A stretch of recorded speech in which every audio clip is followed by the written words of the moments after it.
আসসালামু আলাইকুম। আপনারা সবাই কেমন আছেন? আশা করি আল্লাহর রহমতে ভালো আছেন। আমরা ২ চাচা ভাস্তে ছাগলকে নিয়ে এসেছি ছাগলকে ঘাস খাওয়ানোর জন্য। আর আশেপাশের জমিগুলো চাষ করার ফলে ছাগলের ঘাস খাওয়ার জমির খুব সংকট। তাই আমরা উঁচু জমি এবং বাগান দিয়ে এগুলো দিয়ে যেগুলো ঘাস হয় সেগুলো খাওয়াই। আমাদের মতো অনেকেই এখানে ছাগল নিয়ে এসেছে দেখতে পাচ্ছেন অনেকগুলো ছাগল।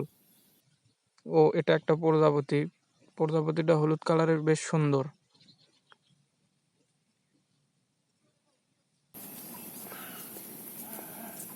প্রজাপতিটা ভীষণ চালাক। অনেকক্ষণ ধরে পিছু করলাম।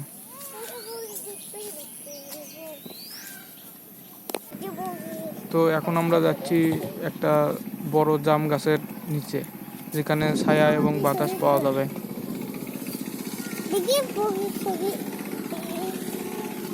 জাম গাছটা আমাদের থেকে অনেক দূরে, এজন্য একটু যেতে দেরি হচ্ছে। আর কিছুক্ষণের মধ্যে আমরা জাম গাছের নিচে চলে যাব এবং আমি আমার ভাইস্তে দুইজনে জাম গাছে উঠে বসে থাকবো।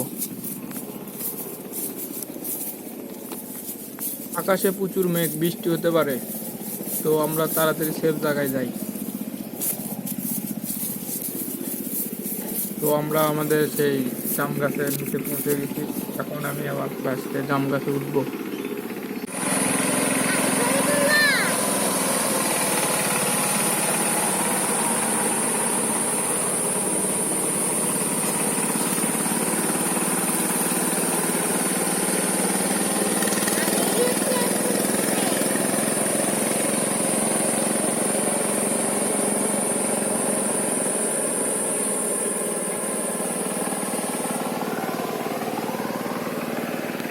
দেখাও ভিডিও দেখাও। এই তাকাও।